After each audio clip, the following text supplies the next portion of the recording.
Imagekhabar.com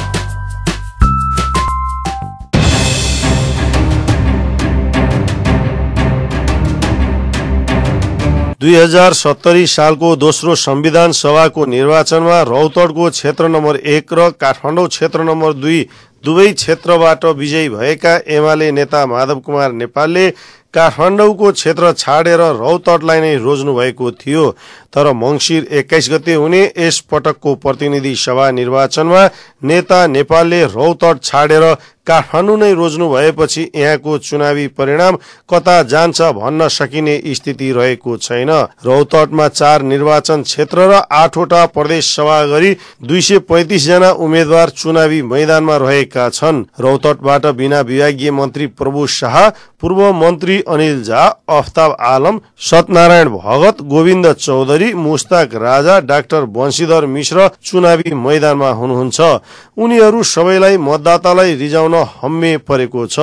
रौतडको 4 वटै क्षेत्रका उम्मेद्वारको एउटै साझा अभिव्यक्ति बाटो, स्वास्थ्य, शिक्षा र स्वदेशमा रोजगारीको कुरा मतदाता समक्ष प्रतिबद्धता हुने गरेको छ। मैले जितिसकेपछि देशकै नमुनाको क्षेत्र बनाएर यो सबै कुराहरूलाई, रोजगारीका कुराहरू, उद्योग धन्दा सञ्चालनका कुराहरू र यस क्षेत्रलाई औद्योगिक क्षेत्र बनाएर र एउटा देशकै नमुनाको क्षेत्र बनाउने मेरो लक्ष्य छ। निश्चित रूपमा कांग्रेसको जन्म मधेसमा भएको छ र मधेसमा कांग्रेस छ, त्यसैले कांग्रेस पनि मधेसप्रति कांग्रेस उत्तरदायी भएको कारणले कांग्रेसले नै यो मधेसको समस्या समाधान गर्छ। यसपालि राष्ट्रिय जनता पार्टी नेपाल र फोरम संघीय समाजवादी फोरम नेपालको जुन एलायन्स छ त्यसको पक्षमा जललहर छ र रौतड 1 नम्बर क्षेत्र पनि त्यसबाट वञ्चित रहन सक्दैन। प्रजातन्त्र प्राप्ति पछिको निर्वाचनमा भाग लिँदै आएका मतदाताको जीवन स्तर 26 वर्ष यता परिवर्तन हुन सकेको छैन।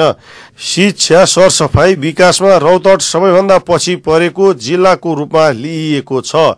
रौतडको 4 वटै निर्वाचन क्षेत्रमा नेपाली कांग्रेस, वाम गठबन्धन र मधेसवादी दलको गठबन्धन बीच त्रिपक्षीय भिडन्त रहेको छ। उनीहरूको चुनावी दौड समेत भड्किलो र खर्चिलो बन्दै गएको छ। चुनाव अगावै सबैले आफ्नो जितको दावी गरे पनि यसको परिणाम मतगणनापछि आउने परिणामले देखाइ नै हाल्छ। इमेज समाचारका लागि Sanjay Karki, Rautahat. For more news and updates, subscribe, like and follow